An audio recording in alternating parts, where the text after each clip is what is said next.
ఎవరి దగ్గర చేద్దాం? Good point. బాధ్యత ఉండాలి కదా వ్యక్తులకి, ఉండాలి. అదే దాని మీద డిబేట్ చేయమన్నా ప్రజల్ని.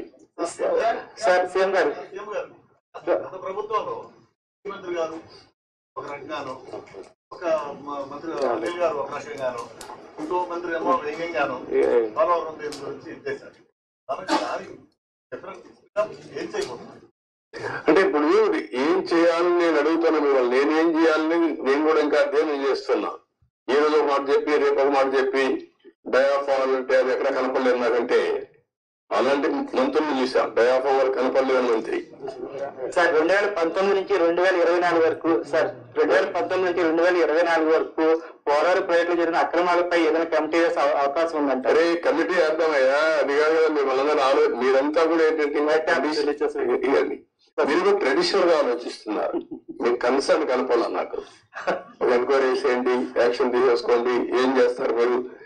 ఇంత డ్యామేజ్ జరిగింది, ఇన్ని వేల కోట్లు, ఇంత ప్రజల భవిష్యత్, ఇది ఎంత అన్యాయం జరిగింది, అది మీరు డిస్కస్ చేసే బదులు మీరు కూడా ఒక ఎంక్వైరీ చేసేయండి.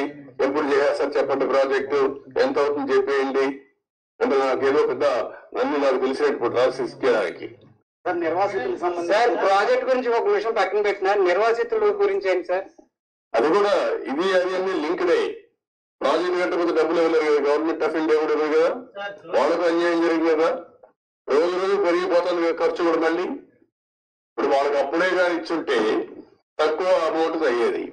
రోజు రోజు అమౌంట్ పెరిగింది, R&R పెరుగుతా ఉంది, ల్యాండ్ ఎక్విజిషన్ పెరుగుతా ఉంది. వెరీ కాంప్లికేట్ చేసేసారంటాను ప్రాజెక్ట్ ని. Sir one minute. You seem to be having good relations with the Prime Minister. Are you going to have any influence with the Prime Minister to get the 10,000 crore for the Polvaram project? అయిపోతుంది 12,000 కోట్లు నీకు ఇస్తాను, మీరు చేసేస్తారా? What I'm asking you, are you able to study the project? First of all ఇక్కడ press కూడా మీరు గుర్తుపెట్టుకోవాల్సింది, హాఫ్ హ్యాండెడ్ గా హాఫ్ హార్టెడ్ గా కాకుండా కొంచెం స్టడీ చేసి కన్స్ట్రక్టివ్ గా పాజిటివ్ గా సజెషన్స్ ఇవ్వండి. ప్రాజెక్ట్ కంప్లీట్ చేయాలి, నష్టం చేసిన వ్యక్తులపై చర్యలు తీసుకోవాలి. At the end of the day రాష్ట్ర భవిష్యత్తు, నేషనల్ ఇంట్రెస్ట్ కూడా కాపాడుకోవాలి. సార్ వన్ క్వశ్చన్ సార్, ఇప్పుడు 441 crores 990 crores రెండు ఆప్షన్స్ చెప్పారు, వాటికి సెంట్రల్ గవర్నమెంట్ నుంచి అసిస్టెన్స్ వచ్చే అవకాశం ఉందండి? వాట్ ఐఎమ్ సేయింగ్, ఇంత డ్యామేజ్ వాళ్ళు ఏమి చెప్పారు, ఏం చెప్తారు, ఇంతలో మాట్లాడలే కదా. నేను సీఎంఏ మొన్నే ఫస్ట్ విజిట్ వచ్చాను, అర్థమైంది కాబట్టి అర్థం చేసుకున్నాను. ఇప్పుడు వాళ్ళతో మాట్లాడి దీన్ని ఏ విధంగా ఫైనలైజ్ చేయాలి. అకౌంటే మంత్రి కూడా మారాడు, లాస్ట్ టైం ఉన్న మంత్రి ఇప్పుడు లేడు, ఇదంతా కొత్త. కాస్త కూర్చో అందరికి మధ్య నేను ఒక్కడిగా సబ్జెక్ట్ తీసుకొని ఉన్నాను అంతే. ముందు ప్రారంభించి ఇప్పుడు 4వ మంత్రి, కేంద్రంలో 3 మంత్రులు అయిపోయారు ఈ ప్రాజెక్ట్ వచ్చిన తర్వాత. 4th మినిస్టర్ వచ్చాడు ఇప్పుడు.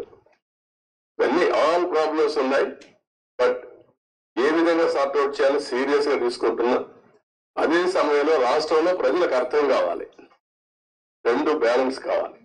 నేను అందుకే చెప్పాను, జగన్మోహన్ రెడ్డి లాంటి వ్యక్తులు రాజకీయాలకు కానీ ఒక నాయకుడిగా ఒక రాష్ట్రాన్ని లీడ్ చేయడానికి అర్హత లేదనడానికి ఇవన్నీ ఉదాహరణలు.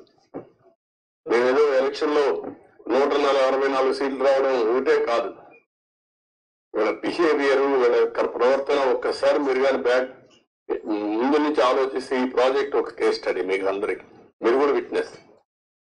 కనీసం ఇక్కడికి వచ్చి ఎప్పుడైనా ఈ 5 ఏళ్ళలో ఒక్కరోజైనా పురస్కారాలు పెట్టా? ఈ ప్రాజెక్ట్ ఏం చేశారు చెప్పారా? ఎక్కడా లేదు.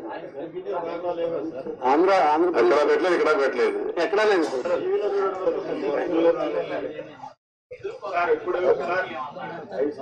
అఖిల పక్ష కాబట్టి ఏం చేస్తారు? అఖిల పక్షం వేస్తా ఏం చేస్తారు? కసో తిరిగి వేసేస్తారు అంతే కదా. అది కాదు కదా ఇష్యూ, ఎట్లా పరిష్కారం చేయాలి? సార్ ఇంకేమో ఫోర్కాస్ట్ కదా, అంటే ఇంత జాతి విపత్తు ఆంధ్రాకి ఇంత ఇబ్బంది కలిగింది, ఫర్దర్ గా మళ్ళీ ఇలాంటివి జరగకుండా, అంటే ఎవరు వచ్చినప్పుడు వాళ్ళు అలా కాంట్రాక్టర్ని అలా మార్చకుండా మీరేమన్నా రికమెండ్, అంటే జాతీయ స్థాయిలో ఇప్పుడు మీరు నేతగా ఉన్నట్టు ముఖ్యనేతలు అలాంటి రిఫార్మ్ ఏదన్నా సజెస్ట్ చేస్తారు? అదేమా అన్ని మాట్లాడదు ఇప్పుడు. అది కూడా దానికి అలాంటి డెమోక్రసీలో మనం ప్రజలు విజ్ఞతతో మనం ఓట్లేశారు. ఆ ప్రజలే లాస్ట్ టైం ఓట్లేశారు కాబట్టి లైసెన్స్ వచ్చింది డ్యామేజ్ చేయడానికి. ఇది ఒక కేసు అది అంతే. గవర్నమెంట్ ఆఫ్ ఇండియా చట్టాలు తేవడం ఉంది, అన్ని రాష్ట్రాలకు తేలేరు కదా. ఒక రాష్ట్ర ప్రభుత్వం, కేంద్ర ప్రభుత్వం తప్పు చేసిన పనిష్ చేయాలి. ఎవరు పనిష్ చేయాలి? ప్రజలు పనిష్ చేశారు. సరిపోతుందా? 5 ఏళ్లలో పూర్తయ్యే ప్రాజెక్టు 10 ఏళ్ళు అయిపోతుంది. 10 ఏళ్ళు కాదు, డబ్బులు ఎవరు డబ్బులు? ఇది tax payers money. Project safety ఇదే థ్రెట్. అన్ని ఉన్నాయి, మాట్లాడదు. Thank you. మాకు మంచి సమాచారం